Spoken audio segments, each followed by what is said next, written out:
2019 മോദി സർക്കാരിനെ അധികാരത്തിൽ നിന്നും താഴെയിറക്കാനുള്ള തയ്യാറെടുപ്പിലാണ് പ്രതിപക്ഷ പാർട്ടികൾ. 2019 പ്രതിപക്ഷത്തിന് വിജയിക്കാനുള്ള സാധ്യത ഏറി നിൽക്കുന്ന ഈ സാഹചര്യത്തിൽ പ്രധാനമന്ത്രി ആരായിരിക്കുമെന്നുള്ള ചർച്ചകൾ ചൂടുപിടിക്കുകയാണ്.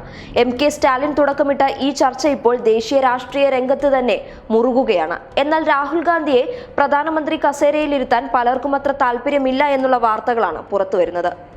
BJPക്കെതിരെ മറ്റ് പ്രതിപക്ഷ കക്ഷികളെ യോജിപ്പിക്കാൻ മുന്നിട്ടിറങ്ങുമ്പോൾ കോൺഗ്രസിന് പ്രധാനമന്ത്രി പദമടക്കം പ്രത്യേക ആവശ്യങ്ങളൊന്നും തന്നെ ഉണ്ടായിരുന്നില്ല.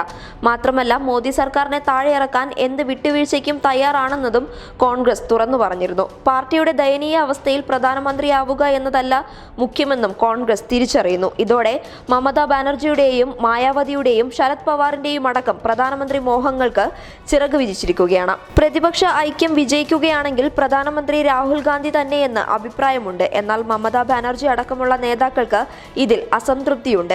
കരുണാനിധിയുടെ പ്രതിമ അനുച്ഛാദന ചടങ്ങിൽ വെച്ച് സ്റ്റാലിനാണ് ഭാവി പ്രധാനമന്ത്രിയായി രാഹുലിനെ ഉയർത്തിക്കാട്ടിയത്. ഈ പ്രഖ്യാപനത്തോട് ആന്ധ്ര മുഖ്യമന്ത്രി ചന്ദ്രബാബു നായിഡുവും SP നേതാവ് അഖിലേഷ് യാദവും വിയോജിപ്പ് പ്രകടിപ്പിച്ച് രംഗത്ത് വന്നിരുന്നു. മൂന്നിടത്തെ വിജയത്തോടെ മോദി പ്രഭാവം കുറയുന്നുവെന്നും രാഹുൽ പ്രഭാവം ഏറുന്നുവെന്നുള്ള വാദങ്ങൾ 2019 നേട്ടമാകും എന്നാണ് കോൺഗ്രസ് വിലയിരുത്തൽ. എന്നാൽ പ്രധാനമന്ത്രി പദവിയിലേക്കുള്ള അവകാശവാദങ്ങൾ ഏറുമ്പോൾ അത് കോൺഗ്രസിനും പ്രതിപക്ഷ ഐക്യത്തിനും ഒരേപോലെ തലവേദനയാവുകയാണ്.